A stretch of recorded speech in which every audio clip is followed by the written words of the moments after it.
मेरा नाम वर्षा है। मुझे ब्यूटी पार्लर खोलने का बहुत शौक था। मैं अपने मामा मामी के यहाँ रहती थी। मेरे माता पिता के गुजरने के बाद उन्होंने ही मुझे अपने पास रख लिया था। मैं इंटर तक पढ़ी लिखी थी, लेकिन मैं कुछ अपना करना चाहती थी, क्योंकि मैं अपने मामा मामी के ऊपर बोझ नहीं बनना चाहती थी। मैं चाहती थी कि मैं अपने पैरों पर खड़ी हो सकूं और पैसे कमा सकूं। इसलिए मैंने ब्यूटी पार्लर का काम सीखा। कुछ मुझे पहले से ही आता था, और अब तो सोशल मीडिया का ज़माना है। मैंने उसी का इस्तेमाल करके नए नए वीडियो देखकर पार्लर का काम सीख लिया था। शायद मेरे पास गॉड गिफ्ट भी था कि मेरे हाथ में ये टैलेंट था कि मैं जल्दी ही सीख जाती थी और अपने काम को बढ़िया तरीके से कर पाती थी। मेरे मामा जी ने गांव में ही मुझे एक दुकान किराए पर लेकर दे दी और वहीं पर मैंने अपना पार्लर खोल लिया था। ज़्यादा पैसे तो नहीं, लेकिन इतना कमा लिया करती थी कि दुकान का किराया निकल जाता था और अपना खर्च भी निकल जाता था। मेरे मामा मामी के यहाँ रहते हुए मुझे 5 साल हो गए थे। उनकी भी एक बेटी थी जो मुझे मेरी बहन की तरह ही प्यारी थी। पूरे गांव में सभी लोग मुझे जानते थे और ब्यूटी पार्लर वाली के नाम से पहचानते थे। पूरे गांव में सिर्फ मेरा ही एक ब्यूटी पार्लर था और मैं औरतों और लड़कियों को इतना अच्छा तैयार करती थी कि लोग उन्हें पहचान ही नहीं पाते थे। गांव के सभी लोग मेरे पार्लर पर ही आते थे और कुछ लोग मुझे मेकअप करने के लिए अपने घर भी बुला लिया करते थे।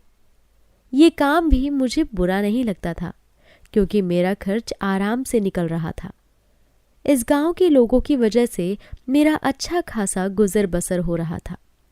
इस गांव से कई लोग बाहर शहर नौकरी करने के लिए भी गए थे, लेकिन मेरा यहीं पर अच्छा काम चल रहा था। इस गांव में सबसे अमीर यहाँ के सरपंच हैं, जो जमींदारी भी करते थे और उनके पास बड़ी बड़ी गाड़ियाँ थीं और अच्छा बड़ा घर था, और उनका गांव में भी बहुत नाम था। उनके अलावा भी गांव में बहुत से ऐसे लोग थे जिनकी काफ़ी ज़मीन थी। गांव में सभी लोग अच्छे खाते पीते घर के थे। मेरे मामा मामी भी अच्छे परिवार से थे और हमारे घर में भी किसी चीज़ की कोई कमी भी नहीं थी। इसलिए मुझे भी पार्लर के अच्छे पैसे मिलने लगे, क्योंकि गांव में सभी लोग अच्छे ही घर से थे। लेकिन एक दिन मेरे पार्लर पर एक ऐसी कस्टमर आई जिसे देखकर मैं हैरान रह गई। मुझे मेरी असिस्टेंट ने आकर बताया कि एक ऐसी कस्टमर आई है जो कि ऐसा मेकअप करवाना चाहती है कि वो जवान दिखे। इस पर मैंने कहा कि मेकअप करवाने के बाद तो सभी खूबसूरत दिखते हैं। मेरी असिस्टेंट बोली, नहीं, वो 70 साल की हैं और जवान दिखना चाहती हैं। ये बात सुनकर मैं हैरान रह गई। मैं सोच रही थी, ये 70 साल की बुजुर्ग महिला किसके लिए खूबसूरत दिखना चाहती हैं।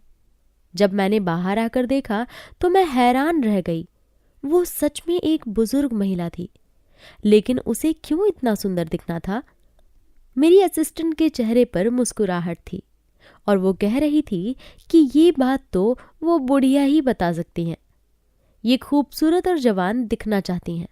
इसके लिए आप इनसे जितने भी पैसे मांगोगे, ये देने के लिए तैयार हैं।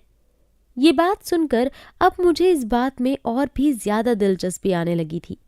मैं मन ही मन सोच रही थी कि ये बुढ़िया क्यों इतना सुंदर दिखना चाहती है। क्या ये दोबारा से शादी करना चाहती है, या फिर ये किसी को धोखा देने के लिए ऐसा कर रही है, या हो सकता है ये अपनी जवानी के दिनों को फिर से जीना चाहती हो, इसीलिए ऐसा मेकअप करवाना चाहती है। ये सोचते हुए मैं उसकी तरफ आगे बढ़ने लगी। मैंने देखा कि उस बुजुर्ग महिला के हाथ में लहंगा है, वो भी ऐसा लहंगा जो दुल्हन पहनती है। साथ ही उसके पास कुछ फटे पुराने कपड़े भी थे, जिन्हें देखकर मेरी आंखों में सवाल आने लगे। मुझे देखकर वो बुजुर्ग महिला बोली, तुम चिंता मत करो, मैंने भिखारन वाले कपड़े उतार कर रख दिए हैं और साफ सुथरे कपड़े पहन लिए हैं, और मेरे शरीर में से बदबू भी नहीं आ रही है। उसने बड़े अफसोस के साथ ये बात कही। मैंने उससे कहा कि वो बात नहीं है, लेकिन आप ये दुल्हन वाले कपड़े किसके लिए लेकर आई हैं? किसी दुल्हन बनना है? इस बात पर वो महिला बोली, आज मैं ही दुल्हन बनूंगी अब तो मेरे मन में और ज्यादा सवाल उठने लगे थे। मैंने उससे कहा, आप दुल्हन बनेंगी? आप दुल्हन क्यों बनना चाहती हैं? और आप किसकी दुल्हन बनने वाली हैं? इस बात पर उस महिला ने कहा, मेरी शादी सरपंच के घर में हो रही है, जो कि बहुत बड़ा घर है, इसलिए मैं अच्छे से तैयार होना चाहती हूँ। तुम मुझे अच्छे से तैयार कर दो। मैं उसकी बात सुनकर हैरान थी। उसने मुझसे कहा, मैं कपड़े बदल कर आती हूँ, तुम मुझे थोड़ा सहारा दे दो। तुम्हें तो पता ही है, इस उम्र में ज्यादा चला फिरा नहीं जाता है। इतना कहकर उसने अपनी लाठी मेरे हाथ में दे दी और मेरा सहारा लेकर बाथरूम में चली गई। मैं बाहर खड़ी होकर सोच रही थी कि इनसे कौन शादी करना चाहता है। ना तो ये इतनी खूबसूरत है और ना ही इसमें कोई ऐसी बात, ऐसी क्वालिटी जिसकी वजह से कोई इनसे शादी करना चाहे। जो भी इससे शादी कर रहा है वो जरूर 80-90 साल का होगा और मौत के करीब होगा, क्योंकि कोई भी जवान तो इससे शादी नहीं करना चाहेगा। यहाँ तक कि उसने मुझे बताया कि वो एक भिखारन है और भीख मांग कर अपना गुजर बसर करती है। ऐसे में किसी को क्या दिलचस्पी होगी इस महिला से शादी करने में? ये सब कुछ बातें मेरे मन में चल रही थी, लेकिन फिर भी मेरा जो काम था मैंने वो किया। महिला कपड़े पहनकर बाहर आ गई और मैंने जितना अच्छा हो सकता था अपना बेस्ट दिया और उसका मेकअप किया। उसने अपने आप को शीशे में देखा। वो पहले से काफी बेहतर लग रही थी। वो कहने लगी, काश मैं ये सब अपनी जवानी के दिनों में कर पाती। काश मुझे अपनी जवानी के दिनों में कोई मिल गया होता। इतना कहकर उसने अपनी लाठी मुझसे ले ली और दरवाजे की तरफ बढ़ने लगी। मैंने उससे कहा, आप इतना भारी लहंगा पहनकर चल नहीं पाओगे। मेरी बात सुनकर उस महिला ने कहा, नहीं बेटा, मुझे गाड़ी और ड्राइवर लेने आ गए हैं। तभी मैंने बाहर झांक कर देखा तो सरपंच जी की गाड़ी खड़ी हुई थी। मैं सोचने लगी कि सरपंच जी को ये क्या हो गया है। वो तो अभी सिर्फ 50-60 साल के हैं। क्या वो इस महिला से शादी करने वाले हैं? लेकिन अगर ऐसा है तो वो ऐसा क्यों कर रहे हैं? तभी ड्राइवर गाड़ी से उतरा और उसने इनविटेशन कार्ड मेरी तरफ बढ़ा दिया। उसने मुझसे कहा, माफ कीजिएगा मैडम, हम थोड़ा लेट हो गए। आपके लिए शादी का इनविटेशन कार्ड है। आपको हमारे साथ शादी में चलना ही होगा। आप भी हमारे साथ गाड़ी में बैठ जाइए। मुझे इस केस में बहुत ज्यादा इंटरेस्ट आ रहा था और मैं सच्चाई जानना चाहती थी, इसलिए मैंने डिसाइड कर लिया था कि मैं इस शादी में जरूर आऊंगी और मुझे ये भी जानना था कि ये महिला किसकी दुल्हन बनने जा रही है। मैंने अपनी असिस्टेंट को पार्लर संभालने के लिए कहा और उस बूढ़ी महिला के साथ गाड़ी में बैठ गई। जब हम लोग सरपंच जी के यहाँ पहुंचे तो उस महिला को लेने 4-5 लड़के आए। वो सभी लोग बहुत अच्छा व्यवहार कर रहे थे और उसे बहुत इज्जत दे रहे थे। इससे पहले मैंने कभी भी इस महिला को गांव में नहीं देखा। वहां मौजूद कुछ लोगों से मैंने इस महिला के बारे में जानना चाहा, लेकिन उन्हें भी इसके बारे में ज्यादा नहीं पता था। उन्होंने बताया ये महिला पहले इस गांव में आई थी, लेकिन फिर जाकर शहर में रहने लगी थी और अब काफी सालों बाद लौट कर आई है। मैं भी जानना चाहती थी कि सरपंच जी की पत्नी को ये सब देखने के बाद कैसा लगेगा कि उनके पति ने उनसे 10-20 साल बड़ी महिला से शादी कर ली है। मेरे देखते ही देखते सरपंच जी उस महिला के पास आए और उसे दिलासा देने लगे और उसके पास ही बैठ गए। इस बात से मुझे समझ आया कि इस औरत का दूल्हा सरपंच जी तो नहीं है, लेकिन अगर सरपंच जी से शादी नहीं कर रहे तो कौन है जो इनसे शादी कर रहा है? कहीं सरपंच जी ने अपने किसी ड्राइवर या घर के नौकर के साथ तो इस औरत का रिश्ता तय नहीं कर दिया? तभी देखते ही देखते वहां पर दूल्हा आ गया और पूरे हॉल में बातें होने लगी और दूल्हे को देखकर मेरे पैरों तले जमीन खिसक गई। वो तो सरपंच जी का बेटा था जिसकी उम्र सिर्फ 19 साल है। तो क्या इस बुढ़िया के साथ सरपंच जी के बेटे की शादी हो रही है? सरपंच जी के बेटे अनूप को देखकर मुझे लगा कि शायद यही दूल्हा है, क्योंकि उसने दूल्हे वाले कपड़े पहने हुए थे। अपने आसपास बैठी एक महिला से जब मैंने पूछा तो उसने मुझे कहा कि हाँ, अनूप की शादी ही इस बूढ़ी महिला से हो रही है। सरपंच जी का इकलौता बेटा होने के बाद भी उन्होंने ये कैसा फैसला लिया है? क्या उन्हें बिल्कुल भी शर्म नहीं आई? और अनूप को देखो, बेचारा अपनी माँ बाप की इच्छा के आगे घुटने टेक गया। वो बच्चा सिर्फ 19 साल का था और उसकी जिंदगी बर्बाद होने जा रही थी। मैं मन ही मन सोच रही थी कि क्या सच में अनूप अपने माँ बाप की खातिर शादी कर रहा है या फिर उसने खुद ही इस बुढ़िया को अपने लिए चुना है। ये कैसा कलयुग आ गया है? हमें क्या क्या देखना पड़ रहा है। हॉल में भी सब अजीब अजीब बातें कर रहे थे और कुछ लोग तो हंस भी रहे थे। तभी अनूप चुपचाप उस बूढ़ी महिला के बगल में जाकर बैठ गया। पहले मुझे लगा कि शायद ये शादी जबरदस्ती हो रही है, लेकिन जिस तरह मुस्कुराहट अनूप के चेहरे पर थी, अंदाजा हो गया था कि उसके साथ जबरदस्ती तो हरगिज नहीं की गई है। सरपंच जी भी अच्छे मूड में नजर आ रहे थे और अनूप भी खुश था, यानी कि ये शादी जबरदस्ती की नहीं थी। लेकिन अनूप की माँ जरूर गुस्से में नजर आ रही थी। मैंने उन्हें किसी रिश्तेदार से बात करते हुए सुना। दोनों बाप बेटों ने मेरी इज्जत मिट्टी में मिला दी, मुझे कहीं भी मुंह दिखाने लायक नहीं छोड़ा। मैंने इतना मना किया था कि इस बुढ़िया से मेरे बेटे का रिश्ता मत तय करो, लेकिन उन्होंने मेरी एक नहीं सुनी। मेरे कितने अरमान थे अपने इकलौते बेटे की शादी के लिए, जो सब धरे के धरे रह गए। मेरे मना करने के बाद भी सरपंच जी ने अनूप की शादी करवा दी। सरपंच जी ने गुस्से में मुझसे कहा था कि अगर बेटे ने इससे शादी नहीं की तो मैं खुद इस बुढ़िया से शादी कर लूंगा। अब बताओ, मैं अपना घर कैसे उजाड़ सकती थी और मुझे अपना मन मारना पड़ा।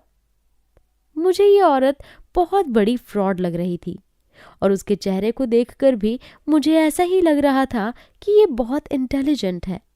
तभी उसने मुझे इशारा करके अपने पास बुलाया और कहा, मुझे अपने आप को सेट कराना है, इसलिए तुम मेरे पास ही बैठ जाओ।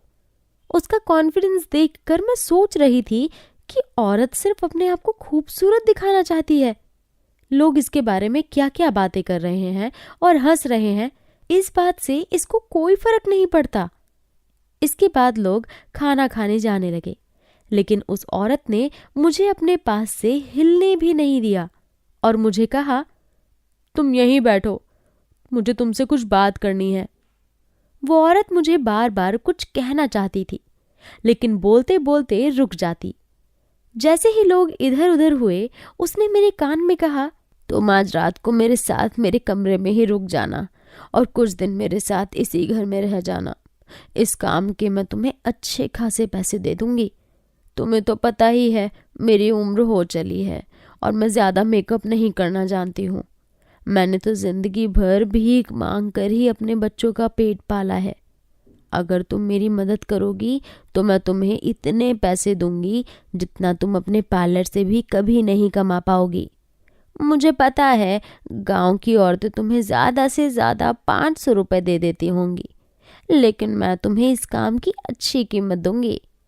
तुम्हें तो पता ही है, मर्दों को अट्रैक्ट करने के लिए खुद को खूबसूरत दिखाना बहुत ज़रूरी होता है। मैं सोच रही थी कि सिर्फ 1 घंटे में ही इस औरत ने अपनी औकात भुला दी थी। मैंने भी अपना फ़ायदा देखा और मैंने उससे कहा, ठीक है, मैं तुम्हारे साथ रुक जाऊंगी, लेकिन मुझे 1 दिन के 10,000 चाहिए। इस बात पर उस बूढ़ी महिला ने कहा, इसका मतलब है आज रात भी तुम मेरे साथ रुकोगी? मैंने कहा, हाँ बिल्कुल, अगर आप मुझे अभी पैसे दे दें तो मैं रात को रुक सकती हूँ। उस महिला ने कहा, तुम भी मेरी तरह लालची हो और मेरी ही तरह लगती हो। उसने तुरंत अपने पर्स से पैसे निकालकर मुझे दे दिए। मैं बड़ी हैरान थी कि इस महिला ने मुझे हाथों हाथ पैसे दे दिए। वो मुझे बोली, आज रात को मेरा पति मेरे कमरे में आएगा। अब तुम तो जानती ही हो कि मेरी उम्र हो चली है और इस उम्र में मैं शादी की सारी रस्में नहीं निभा पाऊंगी। तुम समझदार हो, तुम समझती ही हो कि अब तुम्हें क्या करना होगा। इन लोगों से कह दूंगी कि तुम मेरी पुरानी दोस्त हो और कई सालों बाद मुझे यहाँ मिली हो, इसलिए मैंने तुम्हें रोक लिया है। मैंने हंसकर कहा, आपकी और मेरी उम्र में काफ़ी फासला है, मैं आपकी पोती की उम्र की हूं। इन लोगों को समझ आ जाएगा कि आप झूठ बोल रहे हो। इस बात पर महिला ने कहा, चलो मैं ऐसे कह दूंगी कि तुम मेरी नई नई दोस्त बनी हो, मेरे साथ ही रहने वाली हो। मैंने कहा, ठीक है, आपको जैसा अच्छा लगे, आप ऐसा कह देना। मैंने भी सोचा कि मुझे इस काम से अच्छे खासे पैसे मिल रहे हैं और मैं समझ चुकी थी कि मुझे अब क्या करना है, और मैं इस काम के लिए तैयार हो गई थी। शादी हो चुकी थी। सरपंच जी की पत्नी गुस्से में अपने कमरे में चली गई थी, क्योंकि वो अपने से 30 साल उम्र में बड़ी बहू से बात नहीं करना चाहती थी। मैं भी उसे उसके नए कमरे में लेकर आ गई। उस महिला ने मुझे अपना नाम सुजाता बताया था। सुजाता ने कहा, मेरा पति मुझे बहुत ज्यादा प्यार तो नहीं करता है, लेकिन मर्दों का कोई भरोसा नहीं हो सकता। वो मुझसे बहुत प्यार करता हो, इसलिए तुम्हें मेरे साथ रहना होगा, और तुम्हें क्या करना है मैं तुम्हें बहुत अच्छे से समझा चुकी हूँ। मैं सुजाता को लेकर जब कमरे में आई तो मैंने उससे पूछा, क्या जबरदस्ती तुमसे ही शादी करवाई गई है? इस बात पर सुजाता जोर जोर से हंसने लगी, और इतना हंसने लगी कि उसका पेट दुखने लगा और उसके आंसू आने लगे। उसने अपने आंसू पोंछे और मुझसे बोली, मैंने लव मैरिज की है, लेकिन अपनी शादी की पूरी सच्चाई मैं तुम्हें अभी नहीं बताऊंगी। अभी मुझे तुम पर पूरा भरोसा नहीं है, लेकिन जब हो जाएगा तो मैं तुम्हें पूरी बात बता दूंगी। उसके बाद अगर तुम्हें मेरे साथ काम करना हो तो करना, लेकिन मेरा राज कभी किसी को मत बताना। और तुम तो इस गांव की भी नहीं हो, इसलिए मैं तुम पर पूरा भरोसा कर सकती हूँ, क्योंकि तुम्हें कोई नहीं जानता है। मैंने उसे बताया कि मुझे इस गांव में 5 साल हो गए हैं। मेरे माता पिता की मौत के बाद मैं अपने मामा मामी के साथ इसी गांव में रह रही हूँ, और इस गांव में मुझे सभी लोग जानते हैं। इस बात पर उस महिला ने मुझसे कहा, ठीक है, लेकिन तुम सारी बातें अपने तक ही रखना। उसका पति अभी तक रूम में नहीं आया था, और जाहिर सी बात है कि वो 19 साल का लड़का था। वो 70 साल की महिला के पास आकर क्या करता? इसके सामने तो उसे दादी वाली ही फीलिंग आनी थी, और इसे देखकर वैसे भी उसके कोई अरमान जागने नहीं थे। लेकिन मैं तब हैरान रह गई जब दरवाजे पर दस्तक हुई। मैंने जाकर दरवाजा खोला तो अनूप सामने बहुत सारे फूल और गिफ्ट लेकर खड़ा हुआ था। मैंने अनूप से कहा कि ये सब सच है क्या? तो अनूप बोला, दिखाई नहीं देता, अपनी पत्नी के लिए फूल और गिफ्ट लाया हूं। और तुम यहां क्या कर रही हो? तुम्हारे माँ बाप ने तुम्हें कुछ सिखाया नहीं क्या? एक नए कपल के बीच में कबाब में हड्डी क्यों बन रही हो? अनूप ने मेरी अच्छी खासी इंसल्ट कर दी थी और मुझे कमरे से सीधे सीधे जाने के लिए कह दिया था। लेकिन तभी पीछे से सुजाता की आवाज आती है, ये मेरी दोस्त है और आज ये मेरे साथ ही रहेगी। कुछ देर के लिए ये बाहर चली जाएगी। इस बात पर अनूप कोई रिएक्ट नहीं करता और कमरे के अंदर आ जाता है और मेरे सामने ही सुजाता को न्यू स्टाइल में प्रपोज करता है। उसने सुजाता के आगे फूल बढ़ा दिए और उसे कहा, सुजाता जी, अगर आप मेरी जिंदगी में नहीं आती तो मेरी जिंदगी अधूरी रह जाती। मैं आपके साथ पूरी जिंदगी गुजारना चाहता हूँ और भगवान करे आपको मेरी भी उम्र लग जाए। अनूप का इस तरह से प्रपोज करना मुझे हैरान कर गया था, क्योंकि आजकल के लड़के लड़कियों को इस तरह से करते हुए मैंने कभी भी नहीं देखा था। सुजाता बहुत खुश हो रही थी।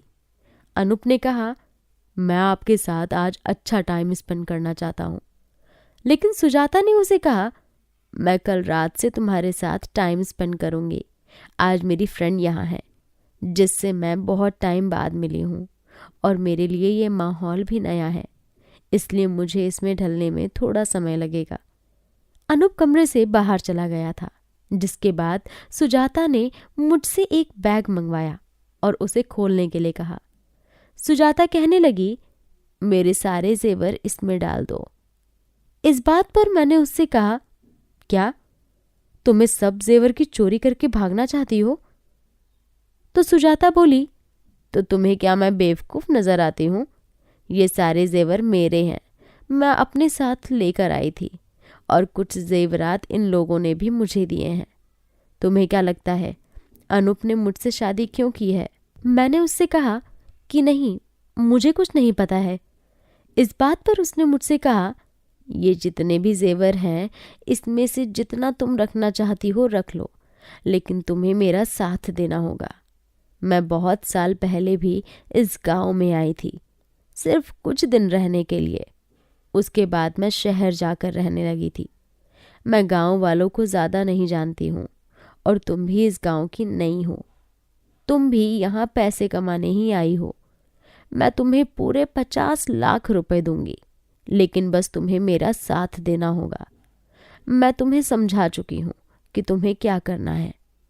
बाहर जाकर गाड़ी मंगवा लो और सबको लगेगा कि तुम यहाँ से पार्लर चली गई हो, लेकिन हम दोनों यहाँ से साथ में निकलेंगे।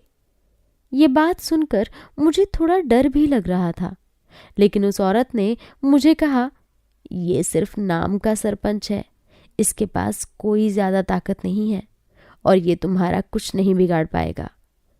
अगर मैं सरपंच के 19 साल के बेटे को अपने से शादी करने पर तैयार करवा सकती हूँ, तो सोचो कि मेरे पास कितनी ताकत होगी। ये बात मुझे भी कहीं ना कहीं सही लगी थी और मुझे लगा कि इस औरत का साथ देना सही होगा। मैं भी सोच रही थी कि गांव में भी मुझे लोग ज़्यादा नहीं जानते। मैं मामा मामी से कह दूंगी कि मैं कुछ दिन के लिए शहर चाचा चाची के पास जा रही हूँ और अगर ये 50 लाख रुपए मुझे मिल जाते हैं तो मैं वहाँ पर जाकर अपना एक प्रोफेशनल ब्यूटी पार्लर खोल सकती हूँ और अपनी लाइफ सेट कर सकती हूँ। मैंने बाहर जाकर ड्राइवर से टैक्सी लाने के लिए कहा, क्योंकि मेरा पार्लर दूर था और टैक्सी में ही जाना मैं पसंद करती थी। ड्राइवर ने भी मेरी बात मान ली और टैक्सी लाकर दे दी। मैं टैक्सी में जाकर थोड़ी दूर रुक गई, क्योंकि इसी टैक्सी में बिठाकर मुझे उस महिला को भी भगाना था। अब मैं कुछ सामान लेने के बहाने अंदर गई और चुपचाप उस महिला को लेकर टैक्सी में आ गई और हम दोनों वहां से भाग चुके थे। हम दोनों अब शहर पहुंच चुके थे। उस महिला ने मुझसे कहा, तुमने मेरा साथ दिया है, इसके लिए तुम जितने चाहें जेवर रख सकती हो। मैंने उससे कहा, मुझे एक रात की जगह दे दो, क्योंकि मेरा यहाँ पर कोई भी पहचान का नहीं है। इस बात पर वो महिला मुझे खुशी खुशी अपने साथ अपने घर ले गई। उस महिला के 2 बच्चे तो 2 बहुएं थीं और पोते पोती भी थे। उसकी सबसे छोटी पोती उसके गले लग गई और रोने लगी और कहने लगी, आप बहुत अच्छी हैं दादी, आपने मेरे लिए बहुत कुछ किया है। इस बात पर सुजाता ने कहा, मैंने तुमसे कहा था ना कि वो लड़का धोखेबाज है, वो पैसों के लिए कुछ भी कर सकता है। जब उसे पता चला कि मेरे पास बहुत पैसा है तो वो तुमसे नहीं तुम्हारी दादी से शादी करने के लिए तैयार हो गया। सुजाता ने मेरी तरफ इशारा करके कहा, क्या तुम सुन रही हो? ये मेरी सबसे छोटी पोती है, ये कॉलेज में पढ़ती है और इसे अनूप से प्यार हो गया। मैंने इसे बहुत समझाया कि वो लड़का लालची है और सिर्फ पैसे के लिए तुमसे प्यार करता है, लेकिन उसने मेरी एक नहीं सुनी। इसे लगता था कि वो इससे बहुत प्यार करता है, जबकि मुझे पता था कि अनूप बहुत बड़ा लालची है और उसका पिता सरपंच भी लालची है। मैंने अपनी पोती को चैलेंज किया कि अगर वो मुझसे शादी करने के लिए तैयार हो गया तो तुम अपने दिल से उसका ख्याल भी निकाल दोगी। लेकिन मेरी पोती को तो पूरा यकीन था कि अनूप ऐसा लड़का नहीं है और वो ऐसा कुछ भी नहीं करेगा, लेकिन ऐसा नहीं हुआ। अनूप एक पैसों का लालची इंसान है और उसने ये भी नहीं देखा कि मैं 70 साल की बुढ़िया उसकी दादी की उम्र की हूँ और वो मुझसे शादी करने के लिए तैयार भी हो गया। इतना ही नहीं, उसके पिता ने भी पैसों के लालच में आकर अपने बेटे की शादी मुझ जैसी बुढ़िया से करवाने के लिए हाँ कर दिया। मैंने अनूप से बहुत सारी बातें की थी। मैंने उससे कहा था कि मैं किसी जवान लड़के से शादी करना चाहती हूँ। मेरे बहुत सारे अरमान हैं जिन्हें मैं पूरा करना चाहती हूँ। और इस तरह से अपनी बातों में मैंने अनूप को फंसाया और अनूप ने देखा कि मेरे पास इतना पैसा है तो उसने पूरे गांव के सामने मुझे एक्सेप्ट कर लिया। मैंने ये सब कुछ अपनी पोती की आंखें खोलने के लिए किया था। भगवान का शुक्र है कि तुम मुझे वहाँ मिल गई और तुमने मेरी मदद की, वरना अपनी पोती को गलत साबित करने के लिए मुझे क्या क्या करना पड़ता। मैं कोई गरीब या विधवा महिला नहीं हूँ, बहुत अच्छे पैसे वाली महिला हूँ, और सरपंच का घर साफ करने के पीछे मेरा सिर्फ यही इरादा था कि मैं उस बाप बेटे को सबक सिखा सकूं जो मेरी पोती की जिंदगी बर्बाद करने चले थे। तुम इसमें से जितना चाहे जेवर रख सकती हो, क्योंकि मुझे इसकी जरूरत नहीं है। इतना बोलकर वो महिला अंदर चली गई थी और मैं बाहर खड़ी होकर सोच रही थी कि क्या इस महिला ने जो किया वो सही है, और जो शादी हुई उसका क्या, शादी को शादी माना जाएगा? उस महिला ने अपनी पोती की आंखें खोलने के लिए ये सब कुछ किया था, लेकिन जो भी हुआ, मेरी जिंदगी उसके बाद पूरी तरह से बदल गई थी। मैंने शहर में अपना ब्यूटी पार्लर खोला जो कि बहुत अच्छा चलता है। मैंने अपने मामा मामी को भी यहीं बुला लिया था और अब हम सब लोग साथ में रहते हैं। मैं एक प्रोफेशनल मेकअप आर्टिस्ट बन गई हूँ और सुजाता की पोतियाँ मेरी अच्छी सहेलियाँ बन गई हैं। अब मेरी भी शादी हो चुकी है और मैं अपने परिवार में बहुत खुश हूँ। सुजाता ने अपनी पोती की भी एक अच्छे घर परिवार में शादी की है और वो भी आज बहुत खुश है।